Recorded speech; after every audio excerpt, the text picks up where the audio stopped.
ሰላም ተማሪዎች እንደምን አላችሁ? ጸደኒያ ነኝ ከሳቋማ በአዲስ አበባ ዩኒቨርሲቲ ዙሎጂካል ሳይንስ ዲፓርትመንት ሌክቸር። በዛሬው ቪዲዮአችን የግሬድ 11 ባዮሎጂ ዩኒት 2 ሴክሽን 2.31ን ኤሴክሹዋል ሪፕሮዳክሽን ኢን አኒማልስ እናያለን። የሳቋማ ቴሌግራም ቻናላችንን ጆይን፣ ዩቲዩብ ቻናላችንን ሰብስክራይብ እንዲሁም የሰታችንን ጎብኙ እያልኩኝ ወደ ትምህርታችን። So as you have learned in previous grades ባለፈው ቪዲዮአችንም እንዲሁም ከዚህ በፊት በነበራችሁ የትምህርት ክፍለ ጊዜዎች እንደምታውቁት asexual reproduction is a type of reproduction that involves a single individual አይደለ? የጾታዊ የሆነ መራቦ ምንለው የመራቦ አይነት ነው። ምንን ያካተተ ነው? አንዱ ወላጅ ብቻ የሚራባበት ከአንዱ ወላጅ ብቻ ሌሎች ራሱን የመሰሉ ልጆች የሚወለዱበት ሂደትን ነው ማለት ነው። and does not require the fusion of gametes from two parents ማለት ነው። ከሁለት ወላጆች ከወንድና ከሴት የሚገኙትን የመራቢያ ህዋሳት አንድ ላይ መሆንን የማይጠይቅ የመራቡ አይነት ነው ማለት ነው። this is sexual reproduction. And asexual reproduction in animals is more common among invertebrates than vertebrates. እንዲህ አይነቱ ደግሞ የመራቡ አይነት በብዛት የሚታየው የትኞቹ እንስሳት ላይ ነው? የጀርባ አጥንት የሌላቸው ኢንቨርተብሬትስ ላይ ነው ማለት ነው። የጀርባ አጥንት ካላቸው እንስሳት ይልቅ በኢንቨርተብሬትስ አኒማልስ ላይ ነው በብዛት እንዲህ አይነት የመራቡ አይነት የምናየው። ለምሳሌ እዚህ ጋር እንደምታዩት the starfish is an invertebrate አይደለም? ኢንቨርተብሬት የሆነ አኒማል ነው። የጀርባ አከርካሪ አጥንት የሌለው የእንስሳ አይነት ነው። እነዚህን ብንመለከት የጾታዊ በሆነ መንገድ ነው የሚራቡት። ስለዚህ በባለፈው ቪዲዮአችን እንዳየነው budding and fragmentation የasexual reproduction አይነቶች ናቸው አይደል? are the most common forms of asexual reproduction especially in aquatic area ማለት ነው። በብዛት ደግሞ ውሃ ውስጥ የሚኖሩ እንስሳት የሚያራምዱት የመራቢያ አይነት ነው። ስለዚህ ለምሳሌ እዚህ ጋር ሃይድራን ብንመለከት በበዲንግ ነው እየተራባ ያለው። እንደምታውቁት ፓረንት ሃይድራ አለ፣ ወላጁ ሃይድራ እዚህ ጋር አለ እንስሳ። ከዛ በኋላ እንደ እንቡጥ በድ ፎርም ያደርግና ምን ይሆናል ማለት ነው? አዲስ ሃይድራ መፈጠር ይጀምራል። ከዚህ ያበቅላል ከወላጅ እንስሳው ላይ። ከዛ በኋላ ከወላጅ እንስሳው ይገነጠልና ራሱን ችሎ አዲስ ሃይድራ የምንለው የኢንቨርተብሬት አኒማል አይነት ይፈጠራል ማለት ነው። ስለዚህ በዚህ መልኩ በበዲንግ ሊራቡ ይችላሉ።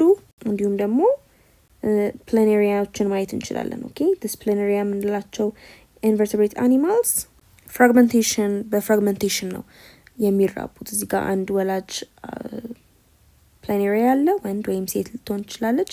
ከዛ እነዚህ ፍራግመንት ያደርጋል፣ ያ ፓረንቱ ይሰባበራል ማለት ነው ወደ 3 አካላት እዚህ ጋር እንደምታዩት። ከዛ እያንዳንዱ የተፍራግመንትድ የሆነው ፓርቱ የተቆራረሰው ክፍሉ የተቀሩትን አስፈላጊ አካላት ሪጀነሬት ያደርግና ያበቅልና ሙሉ ራሱን የቻለ ዶተር የሆኑ ኒው ኢንዲቪጁዋል ይፈጠራሉ ማለት ነው። ስለዚህ በዚህ መልኩም በፍራግመንቴሽንም አሴክሹዋል የሆነ ሪፕሮዳክሽን ሊከናወን ይችላል ማለት ነው በኢንቨርተብሬት አኒማልስ ላይ። ሌላኛው ደግሞ ቀደም ብለን እንዳየነው በባለፈው ቪዲዮአችን ለየት ያለው አሴክሹዋል ሪፕሮዳክሽን በእንስሳት ላይ የምናየው ፓርቲኖጀነሲስ የምንለው የአሴክሹዋል ሪፕሮዳክሽን አይነት ነው። ይህ ምን አይነት ሪፕሮዳክሽን ነው? in this type of reproduction unfertilized eggs develop into new offspring as in some insects and vertebrates ማለት ነው።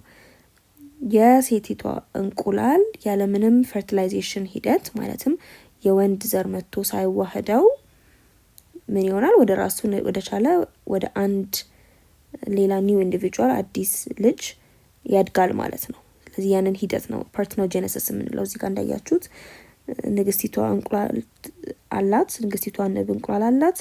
በፓርቲኖጀነሲስ በአሴክሹዋል ሪፕሮዳክሽን ማለት ነው ምንም አይነት ግንኙነት ሳታደርግ እንቁላሎቿ ወደ ራሱን ወደ ቻለ ወደ አዲስ ኒው ኢንዲቪጁዋል አዲስ ንብ የወንድ ድሮን ምንለው ማለት ነው የወንድ ንብ ሊያድግ ይችላል።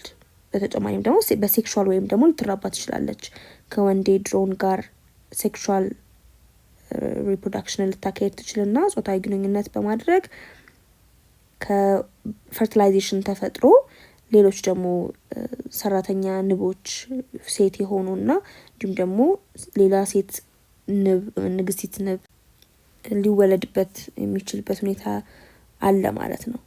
ስለዚህ አሁን ፓርቲኖጀነሲስ አብዛኛው ጊዜ ፓርቲኖጀነሲስ ከሴቲቷ እንቁላል አዲስ ኒው ኢንዲቪጁዋል ያለምንም ፈርቲላይዜሽን ሲያድግ ነው ማለት ነው። ስለዚህ ከኢንሴክቶች ንቦችን ማየት እንችላለን። ከቨርተብሬትስ ደግሞ ሌሎች እንደ ሊዛርድስ ያሉ አንዳንድ የሊዛርድ የእንሽላሊት ዝርዮች ላይም ልናይ እንችላለን ማለት ነው። የዚህ አይነቱ ኤሴክሹዋል ሪፕሮዳክሽን። የዛሬ ቪዲዮአችን ይህን ይመስል ነበረ። ስለ ኤሴክሹዋል ሪፕሮዳክሽን ኢን አኒማልስ በደንብ እንደተረዳችሁ ተስፋ አደርጋለሁ።